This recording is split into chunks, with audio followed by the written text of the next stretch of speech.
Assalamu alaikum, namaste, sat sri akal, and good day. You are listening to Awaz Community Radio with your host Saira.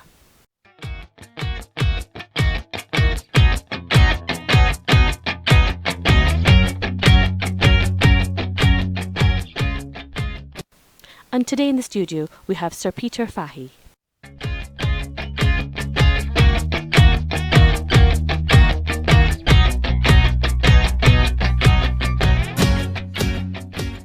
Welcome to Awaz Community Radio, Sir Peter Fahy. You are the Chief Constable of Greater Manchester Police, and it's an honour to have you on our show. Not at all, no, it's a great pleasure to be able to speak to your radio and to your listeners. Well, we'd like to ask you a little bit about your background before we talk a little bit more about police matters.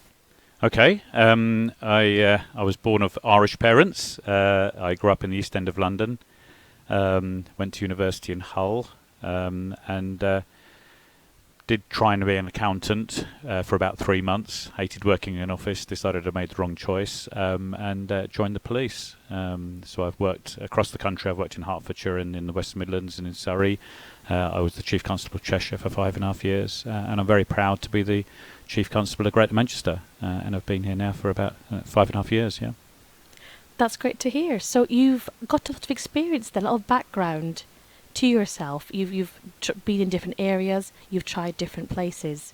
So I'm sure that's contributed to the person you are now. And yeah, I've been very lucky actually. I've worked in places like the West Midlands, in very difficult, deprived areas, in places like Coventry and Smethwick, and in Birmingham, and then worked in Surrey, which is at the other end of the spectrum, a very prosperous area, although a lot went on there.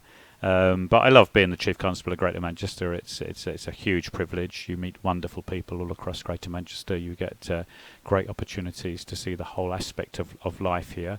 It's constantly challenging. It's a 24-hour-a-day job. Obviously, we are out there every minute of the day. There are things happening all the time. We are always in the news. We have a 24-hour media. So there are some difficult times, there are some bad days, but on the whole it's a great job and it's a great privilege to serve the people of Greater Manchester. that's great. I think we've had so much positive feedback from having PC Colin Barnes, we've had PCSO Pete Townsend on the radio. We've had a lot of positive feedback about their contributions, and I think the listeners are going to really enjoy hearing more from your point of view as a Chief Constable.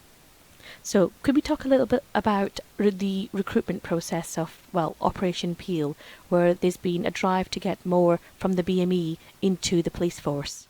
Yeah, I mean, what is really important is we want to recruit more local people. Policing is about your relationship with local people. It's about understanding a community. It's understanding about the reality of the lives of local people. And policing is about a joint effort. Our style of policing in this country is not about a national police force. It is about very much a local police force. It is about a routinely unarmed police force that works with local people. And for that to happen, really, we need people that are recruited locally. And so, yes, we wanted to have more BME candidates, but it's more about, as I say, the test is, it's about more local people who perhaps may not have thought about a career in policing before. But people who understand their local area and want to make a difference. So the whole focus about Operational Peel has been about going into areas like Cheetham Hill and other very diverse areas of Greater Manchester. As I say, trying to interest people who perhaps haven't thought about a career in GMP before, but particularly looking for people who've got good communication skills, who really understand local people, and are they going to build up a good relationship where then local people have got confidence to work with those officers and PCSOs, and obviously give us information about who's committing crime. Now, Awaz Community Radio is based in Cheetham Hill and Constable, and a lot of residents are bilingual, and we've been talking to the local community and explaining to them how valuable a skill being bilingual is. So could you comment on that a little bit? No, that's a crucial aspect to it, really. It is about clearly... to understand many communities, you need absolutely, as you say, to be able to speak their language. You need to understand their culture, their history, their background, and therefore absolutely skills like being able to speak another language, but also, as I say, your background, your experience of life. It really comes back to that issue of being able to understand and identify with a community. For instance, we've had some challenges from Somali young lads. We can understand they've come from a very troubled part of the world. If we've got smiley community support officers, then actually it makes the job a little bit easier. Yes, obviously white British officers can do a good job, but if you're from a Somali background yourself, clearly you can identify with some of the issues for young Somali people. You can work with them, create a good relationship, but also be an important member of GMP. So what you're saying is that the police force needs to be representative of the local community. Absolutely, it does, but it's a little bit more profound from that. It's not just about figures. It's not about this percentage or that percentage. It's more about your attitude, and it's more about saying it's not about political correctness. It's not about a target. It is fundamentally about our style of policing. So it's not representing the community in terms of your colour or your gender or whatever. It's really representing the community in terms of the type of person you are, and you actually understanding that community in that area.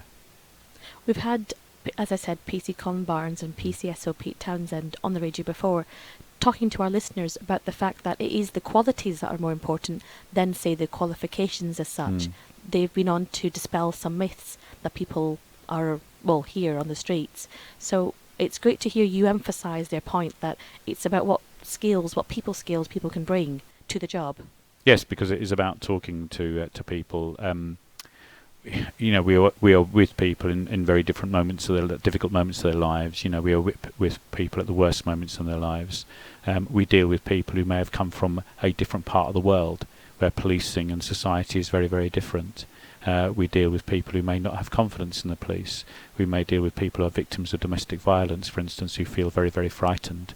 And therefore, your ability to reassure, to show compassion, to empathise, these are all crucial skills that a police officer or a PCSO, But I also want to emphasise we have lots of other jobs in Greater Manchester Police as well. We have call takers, people who answer the phone. We have secretaries. We've got drivers. We've got crime scene investigators. We've got analysts. We've got lots of admin staff who play a really important role. We have an apprentice scheme. So also, really want to try and also get across to people, it's not just about being a police officer. You might join doing a different job in Greater Manchester Police and possibly think about being a police officer later. But it's really important that the whole of the workforce, we think is drawn more locally. That's why we started the apprentice scheme, because we wanted to actually bring in more local young people. We've just started volunteer youth cadets, want to bring in more local people. That's our whole philosophy. That sounds like a fantastic idea. Would you like to talk a little bit more about these volunteer youth cadets? Yeah, we've been really excited about that. It actually came from an idea from Prince Charles, as it happens, who thought that uniformed organisations, youth organisations, had a lot to offer young people. So we did some work with the Scouts and others, which have been very successful. But we then thought we'd actually start our own youth cadets. And we've now got about 300. So there's units right across Greater Manchester. And it's fair to say, we've gone for the more challenging areas, really, and that's been really exciting. And a lot of our own staff have volunteered to be youth leaders. And even last night I was at the passing out parade for Stockport and Wythenshawe. And a lot of young people, very, very proud to be passing out. They did some great drill. Very proud parents, and that's brilliant because we've now got a relationship with those young people, and with those families. They get a different view about policing. They will work with us on a range of different things, again working with the community, giving out crime prevention messages, working with us on certain operations, also doing things like Duke of Edinburgh, and hopefully within that group there will be future police officers. But it's all about starting young. It also builds on the great work we do in schools. That's really important to us, getting into schools, building relationships with young people, so they understand, what the police are about, and they've got confidence in coming forward to us if they've got an issue in their lives or they want to give us information. As a parent myself and an active member of the community, it's really great to hear about the police taking such an active role in engaging young people. I feel that is really important. Yeah. It is. It is crucially important because they are clearly the citizens of the future. But we also know that some young people can have difficult issues in their lives, around things like bullying, around things like child sexual exploitation and abuse and things like that. But it's really important, as I say, that you're building that relationship with young people, very early on, and also that you're particularly trying to work with the young people who want to who want to volunteer and want to play an active part in their local area. That leads me on to talking about community policing. Now, I am really pleased to be seeing it for myself that in our area of Cheetham Council, we have a residents association called the EWUS, EWUS, Engage With Us, which is run by May and Phil, and they cannot praise the police highly enough as to how great they've been as partners in improving the safety of the community and trying to improve links with the community. Well, I think we would say we can't praise you enough, and the various local residents groups and community groups, because what we think is brilliant is that there are people like you and others who are willing to volunteer and be active in their community, because this is really what society is all about, isn't it? And so the role of the police at a local level is to try and support local groups, to encourage more people to volunteer, fundamentally to help the community sort its own problems out. Because the best solutions are often solutions designed by local people where they've come up with it themselves, and that's why we've put more resources into community to neighbourhood policing. But I'll be honest with you, it is a constant challenge because our budget is being cut. I've lost over 1,200 police officers from the force. We are going to be losing more. But on the other hand, we do think that neighbourhood policing is the absolute building block of what we do in Greater Manchester Police, and so we're going to try and do everything we can to try and maintain that. But the best thing we can do is get that support from local people, because that obviously adds a huge amount more to the effort we put in. Well, we were pleased to see there were police officers and PCSOs on the beat, as it were, during the Easter Fun Day event organised by a community group called Rainbow Surprise. This happened on Sunday the 27th of April in Crumsell Park, and it was a massive turnout. They're estimating around 3,000 people turned up for this event, and seeing the police around, smiling, talking to members of the public at an event which is for the community. It's a positive, it's communities coming together. So seeing the police around then, I think it made me feel so much better that the community feels safer as a result, that the police are engaging with us, and we're trying to stop the whole perception of the police being around when something negative happens. Yeah. No, I think that's really important, but I also think community events like your Easter Day is really, really important in terms of bringing the community together, isn't it? Because places like Cheetham are, incredibly diverse.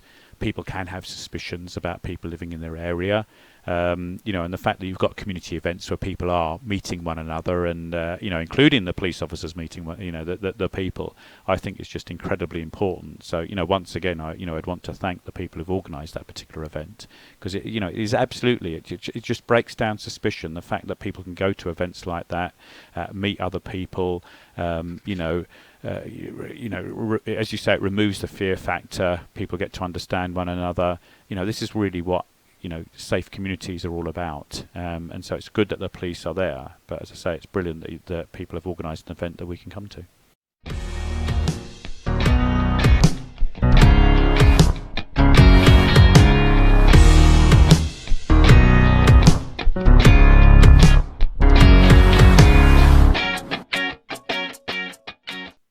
That links in with the perception of crime. Now, some statistics that I have read and reports that I have read, year on year I've been hearing about crime falling, crime being reduced, but there feels to me that there's still that perception within the community that crime is actually not falling but rising. So what do you think we can do to try and counter that? Well, that which is it's a wrong perception, because the facts tell us otherwise.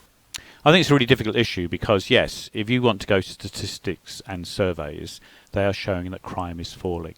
But I actually think how people feel about their area is much more complicated than that. If you go out there and you feel unsafe, if you feel that people are behaving in an antisocial manner, if you see open drug dealing, if you see people driving inconsiderately and going through red lights and things like that, you're not bothered about what the crime statistics say. As far as you're concerned, you're living in an area where people don't abide the law and where you feel unsafe.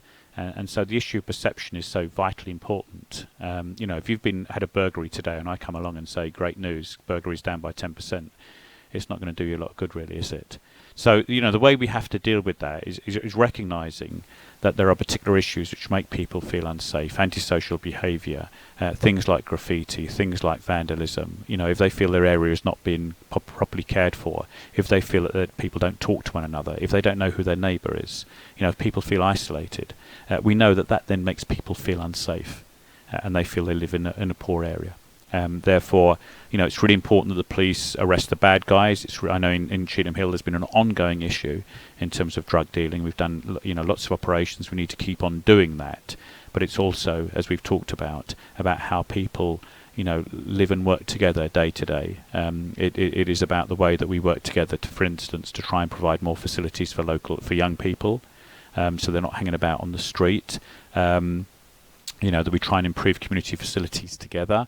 But also that the community is prepared to stand up when there are issues, when there are people drug dealing, when there are people behaving in a bad area, where there are certain families who are constantly committing crime, who are constantly disruptive, who've got children who are constantly disruptive in school, that sort of thing. It is really important that the community stands together. Because I often think, like if a bunch of parents in a school say to another family, "We are fed up of your kids disrupting lessons," I think that's a lot more powerful than a social worker or a head teacher saying that. So it's about how we sort of harness that power of the community, because in every area I've ever policed, the good people always vastly, vastly outnumber the bad people. And most of us want to do the best for our families. We want our children to grow up in a safe place. We want people to get on. And even whatever might be our concerns at a national level about things like immigration or whatever it might be. On the other hand, we recognise the humanity in the people that we live and work with, and we want to try and get along. Well, I agree with you, the fact that majority tend to be good and positive. It's trying to make them more vocal, isn't it? Absolutely. Than the negative minority. And them feeling that they are supported, and giving them opportunities to come together at community events or to join groups, to join residents' associations, but also to feel that they have got an influence. Because again, that's no good of doing these sorts of things if local people come together and say we want policing to do this, or we want the council to do that, or we want those agencies like the police and the council have to respond. That's Otherwise, local people say, "What's the point?" Or they lose faith. Yes, absolutely. So trying to build faith and build trust. For this to happen, big agencies like my own have to push power down. We have to work with local people, and we have to do things which support things like volunteering. Otherwise, absolutely, people feel isolated. They'll sit in their own home, watch, behind the curtains, and the area then feels unsafe because the streets are then just left to the drug dealers and people behaving badly. Well, we've recently set up a weekly women's group called the WAS Women's Group, which not only is about helping women back into employment or voluntary work, but it's also trying to create a safer and more a community where people know each other and they have a setting now to talk about any issues they have. And we feel very fortunate that PCSO Pete Townsend has offered to drop by and have a chat with the ladies about any questions they may have. And something which I think is as small as that can make a huge difference. Going into the groups within the community and having a chat with them and giving them a friendly face so that they know that they can talk to someone about whatever issues that they're having. No, I do think that's really, really important. We do recognise that in certain communities, women in particular can feel, very isolated. Especially those from the BME where there might be cultural absolutely, where there are cultural issues, but also where people have come perhaps to this country from a different part of the world. We've got a lot of diversity. We've got people, from all sorts of different nations. So it's really good for people to, to have things like women's group where different people can come together, talk to one another, and you realise then that what unites us is far, far stronger than what divides us. At the end of the day, it doesn't matter whether you're Asian, Somali, Pakistani, Irish, English. It doesn't matter. At the end of the day, you're trying to do your best, aren't you? You're trying to do your best for your families and your children and all the rest of it. You want Cheetham and other areas to be a good place. So absolutely, things like the women's group and getting people together are really important. So there's been something on the news about body cameras, the use of body cameras with the police to try and improve the perception of the public and to restore faith and trust. So I believe we are in the process of trialling them. Yeah, it's a really interesting issue and really interesting what the public think about that, really, because one of the issues is everybody now has a phone. So we often find, police officers often find when they're going about their business and involved in incidents that people are filming them. So we've got to the stage we're thinking, well, if everybody's filming us, we might as well have our own cameras. That's a good way of looking at it, actually. It is, yeah. So that is going on, but it's also about the fact that, for instance, we often write down long written statements. Why can't we actually film that as to get your evidence? But it's also absolutely an issue around integrity, that sometimes there are issues about confidence in policing. And therefore, if we're dealing with an incident and the officer is filming that, then that obviously makes sure, gives the public more confidence that we're being fairly open. And if there is a complaint about the way that officer dealt with that situation, then we've got that film. So that is good, and some of the experiments we've done have shown that actually reduces the level of public complaints about the police. But on the other hand, it's quite intrusive. So we're interested in what does the public feel about that if we come into your home, that we film what's going on. Now again, that's often important in things like domestic violence, where the woman may not want to make a complaint, but where the film could actually capture evidence of abuse. But, we're interested in what the public think, because in things like stop and search, there's been a lot of concern about stop and search. Some people say we should film every stop and search, because then we'd have a film about how the officer dealt with that person. But if you are the person being stopped and searched, you may feel being filmed as well, is actually making it even more intrusive. It does so it's feel really like a bit of a double-edged sword. Yeah. I can see the positives. I'm not really sure where my views are on this. No. Because I can see both the positive and the negative. Yeah. You have got the sort of human rights issues. You have the personal privacy. However, at the same time, there is that need to document accurately what is going on. That's right. Restore faith. And like you say, which is a very valid point, everybody is filming anyway, and perhaps we need kind of official filming. Yeah, there are some politicians who said the police should film everything. So every time we're talking to a member of the public, we should film it. I think that would be fundamentally wrong, because you've used the example of the PCSO talking to the women's group. Clearly that would be totally inappropriate for an officer to be filming that. And it would just also actually make, the people, more suspicious. They wouldn't be as open to us. And clearly a lot of people want to speak to a police officer or a PCSO to give information, perhaps about drug dealing, about what's going on. The last thing they would want is that being filmed, because they think, who might see the film. So, as you say, it's a double-edged sword, and we're trying to get the right balance. We think, in certain situations it will be really, really useful in things like policing Manchester city centre late at night, when we have a lot of issues around drunks and people's behaviour. The ability to take a bit of film and actually to see them in the morning and to actually show them and say, do you actually understand how outrageous you are behaving? And also would help us in terms of getting, the evidence into the court system. It would be helpful, but I'm also very concerned about people not thinking it's just another extension of Big Brother, and it's not, another extension of the state almost filming in my front room. It is a real difficult one, Yeah. I think. I do feel it's a very difficult one, because the example you just given me, late night troubles on the streets, then that's a perfect example where it's so useful. At the same time, it's people, of course, we have the innocent till proven guilty line that we have. However, I think people might feel that the constant filming means everyone's presumed guilty. Indeed. Until they can be proven innocent. That's right. Yeah, so it's a complicated issue. It's been discussed hugely also in the United States. There's a big debate in the United States about this. But as I say, so we are experimenting with it here in Greater Manchester, but a key bit for us will be, what does the public think? So, Sir Peter, I'd like to go back to what you mentioned before about our local area of Cheetham Hill having big issues with drug dealing. And you said that there have been operations to try and tackle that. Yes, I think, the public will be aware that certainly last year, there's a huge operation against drug dealing in the area. A lot of people were arrested and a lot received significant prison sentences. And I'm conscious, whenever I've been to Cheetham Hill, people have complained about the drug dealing, have complained about, a lot of it is very overt. I think through that operation, we showed we take it seriously. We worked with the community. We gave the community a lot of information about what happened. But it's really important we try and keep up that pressure, really, because it cannot be a future for a place like Cheetham Hill to say, we're just going to turn a blind eye to drug use. I know people can have difficult issues in their lives, and some people might see drugs, illegal drugs, as an escape, but I don't think we can say that's a future for any area or a future for our children. And therefore we need to continue to work with local people to bear down on drug dealing, always to try and help people who are addicts, people who've got a medical issue around addiction. It's really important that there are good services to help people who want to get off their drug addiction. But we need to bear in mind that there are very cynical people who want to make money by selling drugs to very vulnerable people, and it's really important that police and community work together to make sure we maintain the pressure on that.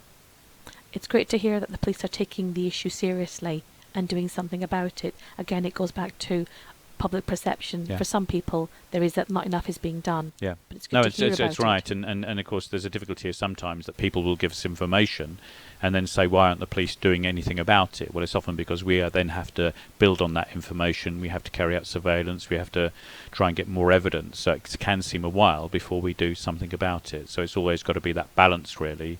But on the other hand, if there is open drug dealing in the street, we will try and get there. We will try and send officers to try and deal with it. But as I say, my main concern is that I know local people in Cheetham have continued to raise that as a concern, and so it's really important that we try and deal with it.